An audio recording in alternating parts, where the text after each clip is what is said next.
Book 2, Chapter 8 of the Lancashire Witches. This recording is in the public domain. Reading by Andy Minter. The Lancashire Witches, a Romance of Pendle Forest, by William Harrison Ainsworth. Book 2, Pendle Forest. Chapter 8 Rough Lee.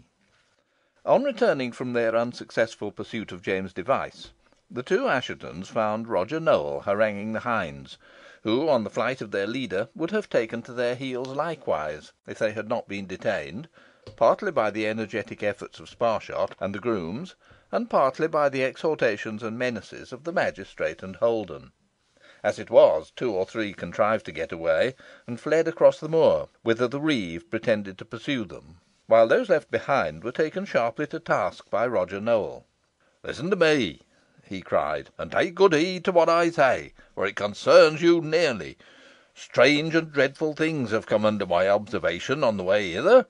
I have seen a whole village stricken as by a plague, a poor pedlar deprived of the use of his limbs and put in peril of his life, and a young maiden, once the pride and ornament of your own village, snatched from a fond father's care, and borne to an untimely grave. These things I have seen with my own eyes, and I am resolved that the perpetrators of these enormities, Mothers Demdike and Chattox, shall be brought to justice. As to you, the deluded victims of the impious hags, I can easily understand why you shut your eyes to their evil doings. Terrified by their threats, you submit to their exactions, and so become their slaves slaves of the bond slaves of Assheton. What miserable servitude is this? By so doing, you not only endanger the welfare of your souls, by leaguing with the enemies of heaven, and render yourselves unworthy to be classed with a religious and Christian people, but you place your lives in jeopardy by becoming accessories to the crimes of those great offenders, and render yourselves liable to the punishment with them. Seeing then the imminency of the peril in which you stand, you will do well to avoid it while there is yet time. Nor is this your only risk. Your servitude to Mistress Nutter is equally perilous. What if she be the owner of the land you till and the flocks you tend? You owe her no fealty. She has forfeited all title to your service, and so far from aiding her, you ought to regard her as a great criminal, whom you are bound to bring to justice.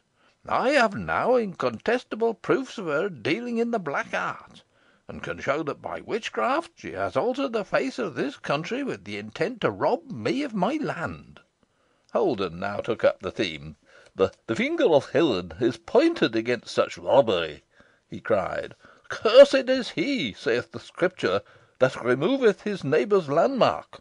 And again it is written, Cursed is he that smiteth his neighbour secretly.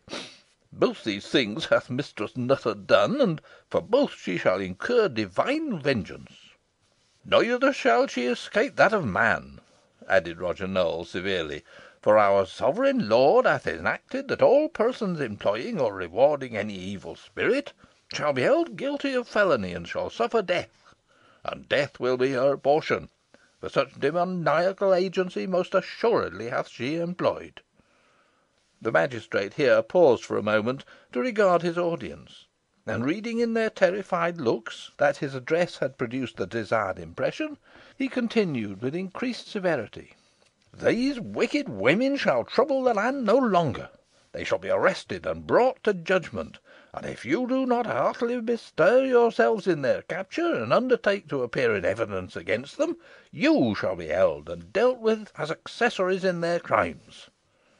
Upon this, the hinds, who were greatly alarmed, declared with one accord their willingness to act as the magistrate should direct.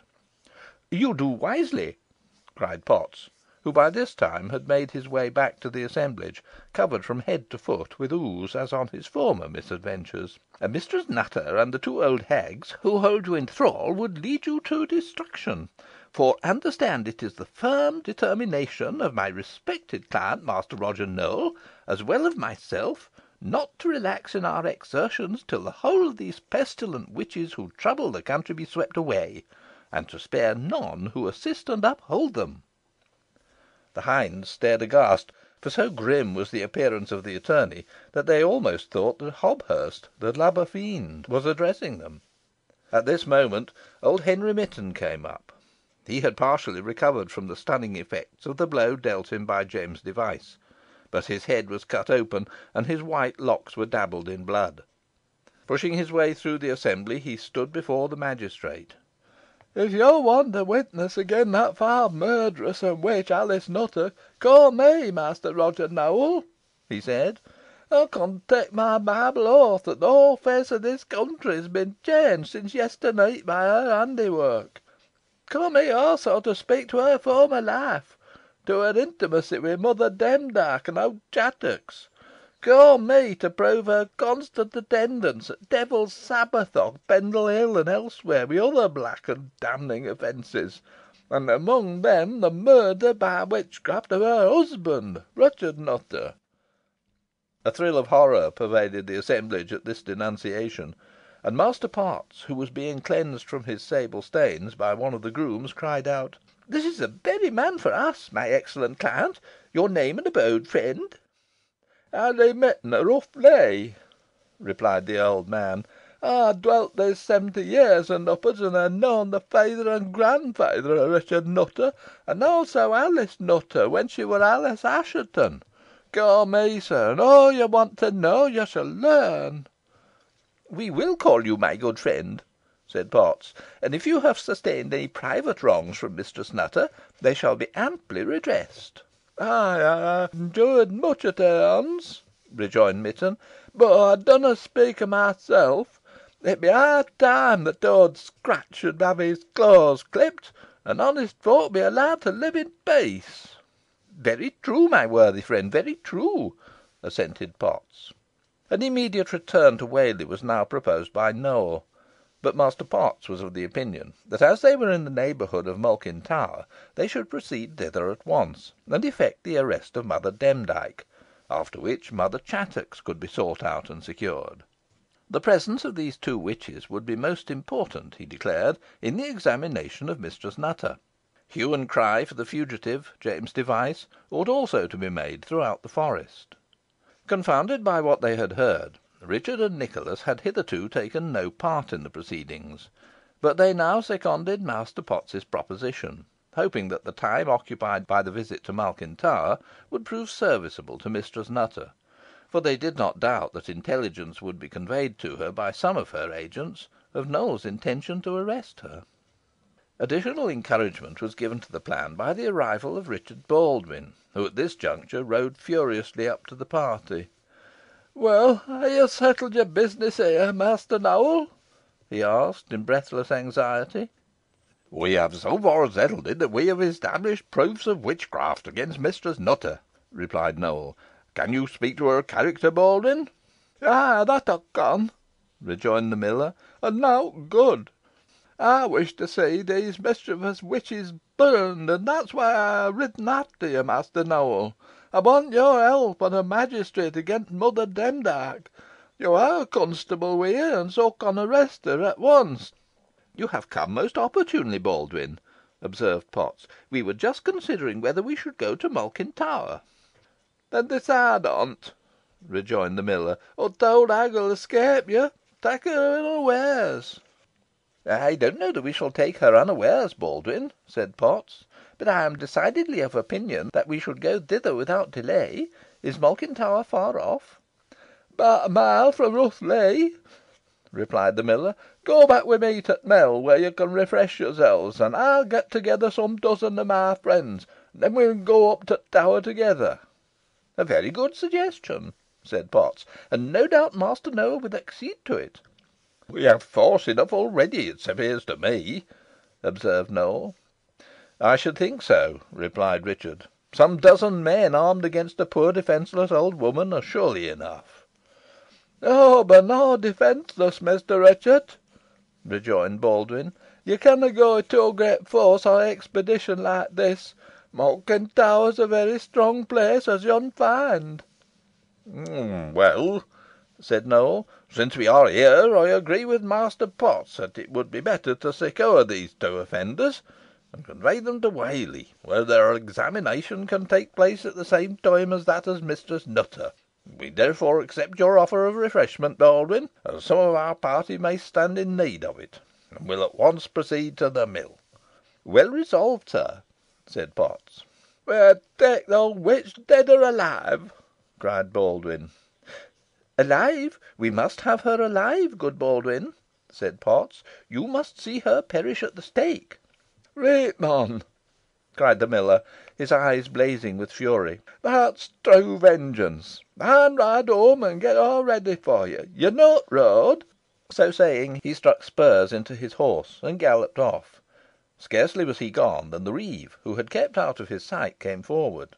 "Since you have resolved upon going to Malkin Tower," he said to Nowell, "and have a sufficiently numerous party for the purpose, my further attendance can be dispensed with. I will ride in search of James Device." "Do so," replied the magistrate, "and let hue and cry be made after him." "It shall be," replied the reeve, "and if taken, he shall be conveyed to Whalley."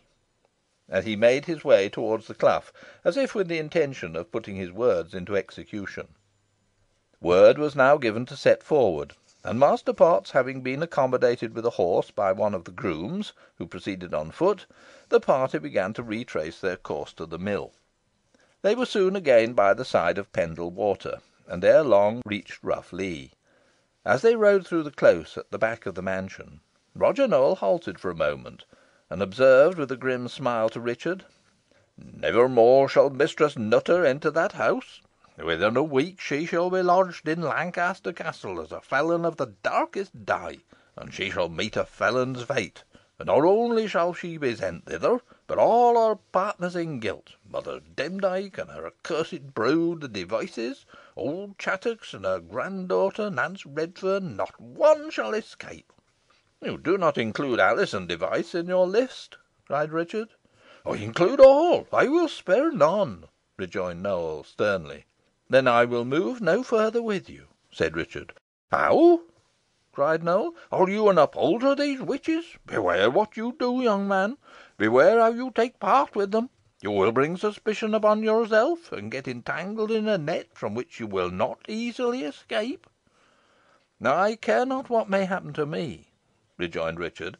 "I will never lend myself to gross injustice, such as you are about to practise. Since you announce your intention of including the innocent with the guilty, of exterminating a whole family for the crimes of one or two of its members, I have done. You have made dark accusations against Mistress Nutter, but you have proved nothing. You assert that by witchcraft she has changed the features of your land, but in what way can you make good the charge? Old Mitton has indeed volunteered himself as a witness against her, and has accused her of most heinous offences; but he has at the same time shown that he is her enemy, and his testimony will be regarded with doubt. I will not believe her guilty on mere suspicion, and I deny that you have aught more to proceed upon." "I shall not argue the point with you now, sir," replied Nowell, angrily. "Mistress Nutter will be fairly tried, and if I fail in my proofs against her, she will be acquitted. But I have little fear of such a result," he added, with a sinister smile. "You are confident, sir, because you know there would be every disposition to find her guilty," replied Richard. "She will not be fairly tried. All the prejudices of ignorance and superstition, heightened by the published opinions of the king, will be arrayed against her. Were she as free from crime or thought of crime as a new born babe, once charged with the horrible and inexplicable offence of witchcraft, she would scarce escape. You go determined to destroy her." "I will not deny it," said Roger Nowell, "and I am satisfied that I shall render good service to society by freeing it from so vile a member. So abhorrent is the crime of witchcraft, that were my own son suspected, I would be the first to deliver him to justice. Like a noxious and poisonous plant, the offence has taken deep root in this country, and is spreading its baneful influence around, so that if it is not extirpated, it may spring up anew, and cause incalculable mischief. But it shall now be effectively checked. Of the families I have mentioned, not one shall escape, and if Mistress Nutter herself had a daughter, she should be brought to judgment. In such cases, children must suffer for the sins of the parents." "You have no regard, then, for their innocence?" said Richard, who felt as if a weight of calamity was crushing him down. "Their innocence must be proved at the proper tribunal," rejoined Nowell. "It is not for me to judge them." "But you do judge them," cried Richard, sharply. "In making the charge, you know that you pronounce the sentence of condemnation as well. This is why the humane man, why the just man, would hesitate to bring an accusation, even where he suspected guilt; but where suspicion could not possibly attach, he would never suffer himself, however urged on by feelings of animosity, to injure the innocent." "You ascribe most unworthy motives to me, young sir," rejoined Nowell, sternly. "I am influenced only by a desire to see justice administered, and I shall not swerve from my duty because my humanity may be called in question by a love sick boy. I understand why you plead thus warmly for these infamous persons. You are enthralled by the beauty of the young witch Alizon Device. I noticed how you were struck by her yesterday, and I heard what Sir Thomas Metcalfe said on the subject. But take heed what you do. You may jeopardise both soul and body in the indulgence of this fatal passion. Witchcraft is exercised in many ways.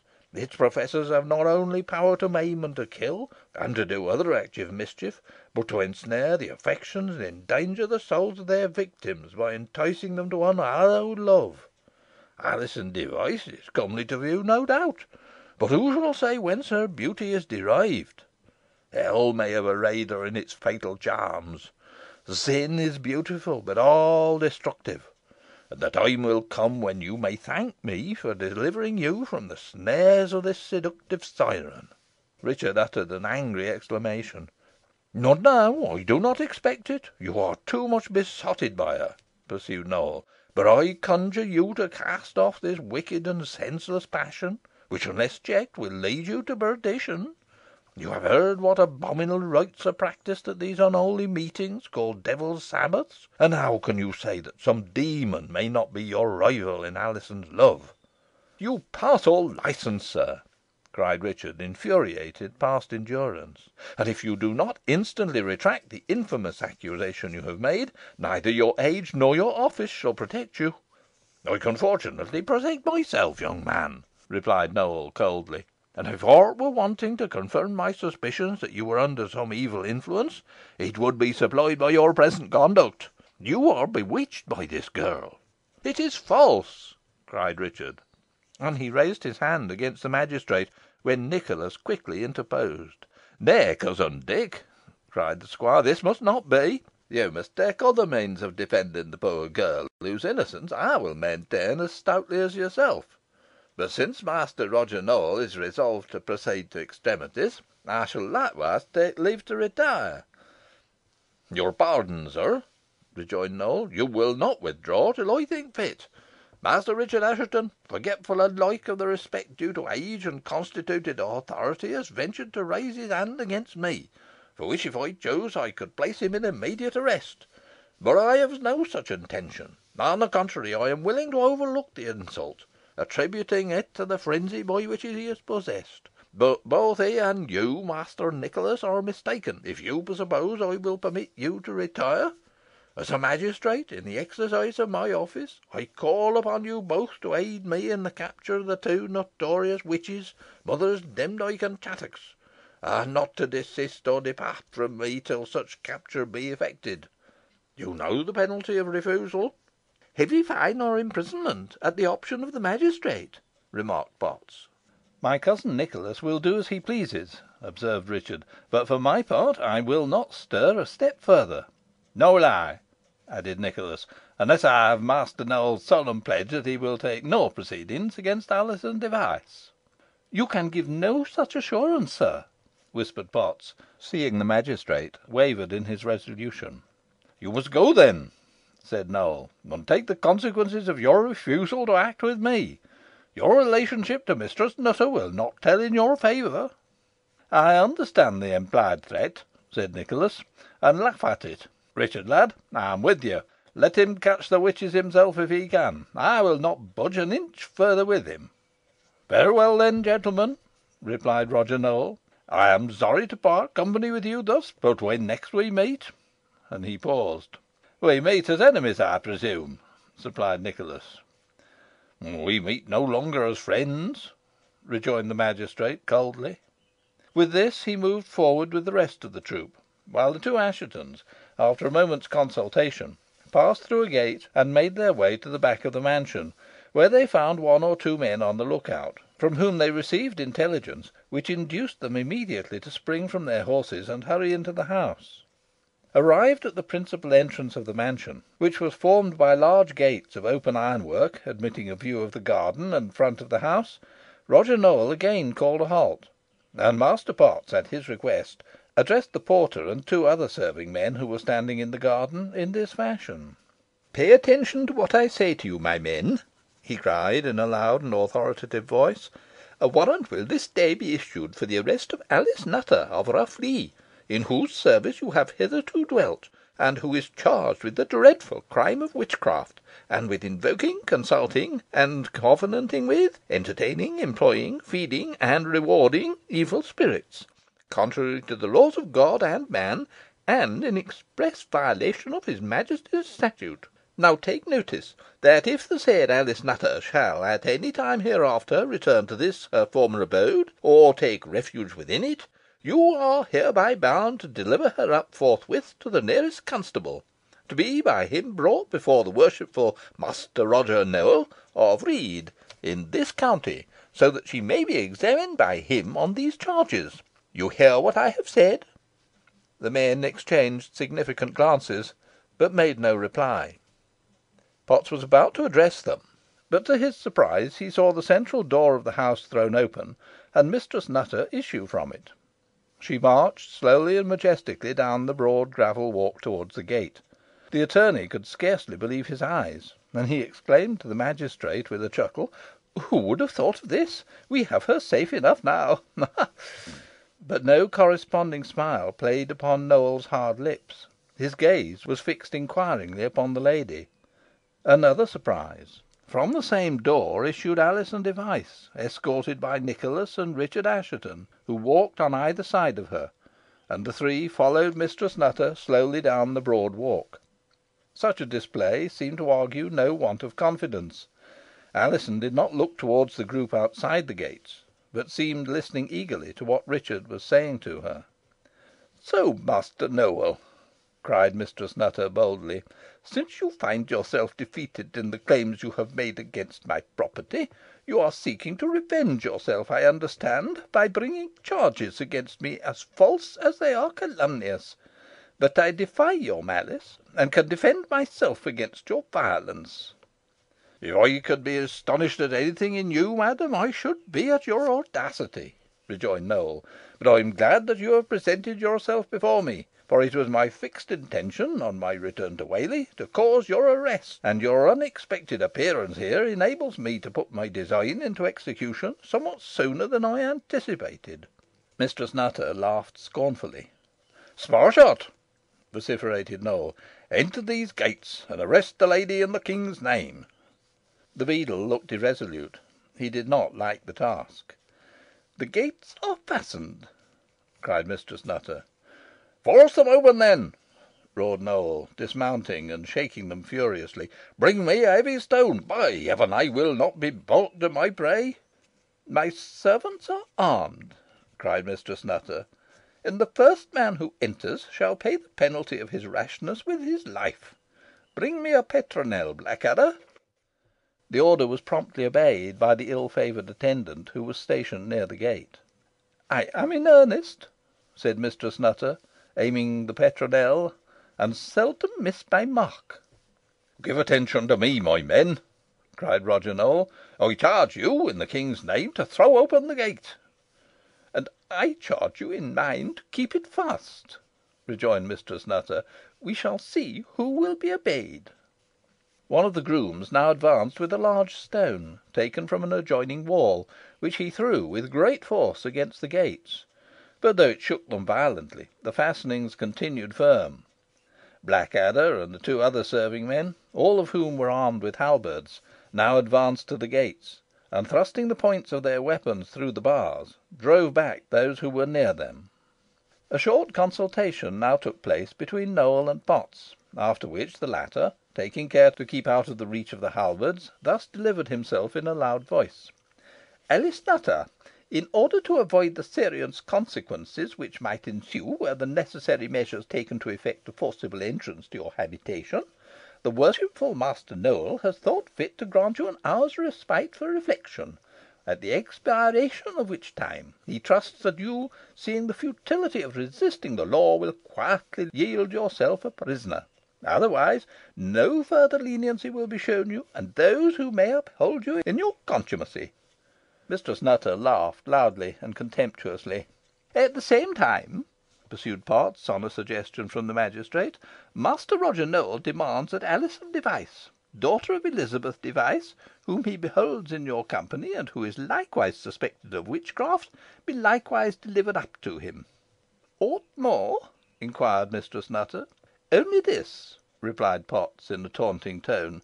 "The worshipful magistrate would offer a friendly counsel to Master Nicholas Assheton and Master Richard Assheton, whom, to his infinite surprise, he perceives in a hostile position before him, that they in no wise interfere with his injunctions, but, on the contrary, lend their aid in furtherance of them. Otherwise, he may be compelled to adopt measures towards them which must be a source of regret to him. I have furthermore to state, on the part of his worship, that strict watch will be kept at all the approaches of your house, and that no one, on any pretence whatever, during the appointed time of respite, will be suffered to enter it or depart from it. In an hour his worship will return." "And in an hour he shall have my answer," replied Mistress Nutter, turning away. CHAPTER IX.